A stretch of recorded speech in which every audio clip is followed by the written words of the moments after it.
మీకు మీరు చేసే ఉద్యోగం సేఫ్‌గా ఉందా? లేదా? అలా అనిపించట్లేదా? మీ ఉద్యోగం సేఫ్‌గా ఉండాలంటే చాలా ఈజీ. నేను చెప్పిన పద్ధతులు ఆచరించండి. ఏం లేదండి. మీ బాస్ ఉంటాడు కదా! వాడు ఏం చెప్పినా సరే, ఎంత తప్పు చెప్పినా సరే, "సార్ కరెక్ట్‌గా చెప్పారు సార్. ఎంత బాగా చెప్పారు సార్" అని అనాలన్నమాట. తర్వాత మీ బాస్ ఏమన్నా చిన్న జోక్ చెప్పాడనుకోండి, అది నవ్వు రాకపోయినా మీరు భళ్ళున నవ్వాలి. ఆ! అంతేకాదు మీ బాస్ చెప్పింది చాలా జాగ్రత్తగా వినాలన్నమాట. ఏదో లోకంలో ఉంటే కుదరదు. అంతేకాదు మీ బాస్ ఏం చెప్తున్నాడో జాగ్రత్తగా వినాలి. మీ బాస్ ఒకవేళ "ఈవేళ మా ఆవిడ కాలు జారి కింద పడి కాలు ఇరగ్గొట్టుకుందోయ్" అని అన్నాడనుకో, మీరు ఏదో లోకంలో ఉండి ఆయన చెప్పింది సరిగ్గా వినకుండా జోక్ చెప్పాడనుకుని గొల్లున నవ్వారనుకోండి, ఆ తర్వాత గొల్లున ఏడవాల్సొస్తుంది. ఆ తర్వాత బాస్ కొడుక్కి స్కూల్లోనో, కాలేజీలోనో సీట్ సంపాదించాలనుకోండి, మీరే సంపాదించి పెట్టాలి అంతే. ఆ ప్రిన్సిపాల్ కాళ్ళు పట్టుకొని ఎలాగో ఒకలాగా సంపాదించాలి. ఆ! బాస్ ఏమన్నా ఫారిన్ టూర్ వెళ్తున్నాడనుకోండి, ఆయన వీసాలు, పాస్‌పోర్ట్‌లు, టిక్కెట్లు వీటికి సంబంధించిన పనులన్నీ మీరు జేయాలి. అంతెందుకండి మీ బాస్ పర్సనల్ పనులన్నీ మీరే జేయాలి. మీ బాస్ మిమ్మల్ని ఎప్పుడైనా పిలిచి, "ఏమోయ్! మేమంతా ఫ్యామిలీ ఫంక్షన్‌కి వెళ్తున్నాము. ఇంట్లో రోజీ ఒక్కరితే ఉంటుంది ఒంటరిగా. నువ్వు కాస్త దానికి తోడుగా ఉండాలి" అని అంటాడు. అప్పుడు మీరు చాలా చిరునవ్వుతో "అలాగే సార్ తప్పకుండా ఉంటాను" అని అనాలి.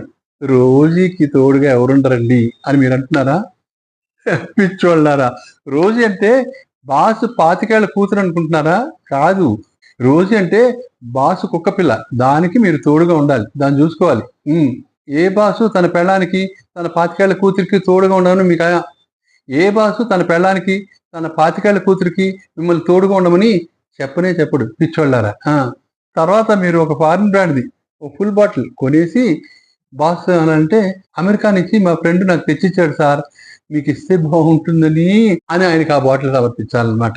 ఇంకొంతమంది చాలా తెలివైన వాళ్ళుంటారు. వాళ్ళు ఏకంగా బాస్ పెళ్ళాన్నే పట్టేస్తారు.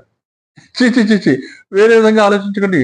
చాలా తప్పు. నేననేదేంటంటే, ఇంటికెళ్ళి బాస్ పెళ్ళాంతో పరిచయం పెంచుకుంటారు.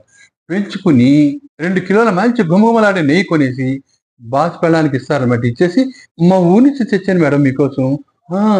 అనాలి.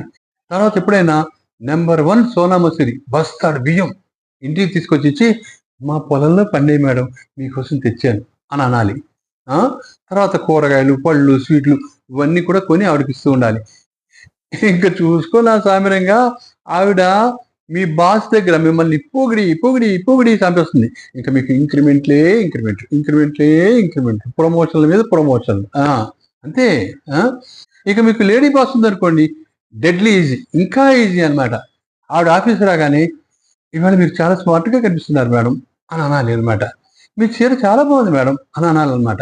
తర్వాత ఆవిడ బంగారు గాజులు చూసి, "అబ్బా! ఆ బంగారం మీ శరీరం రంగులో కలిసిపోయింది మేడం" అని అనాలి.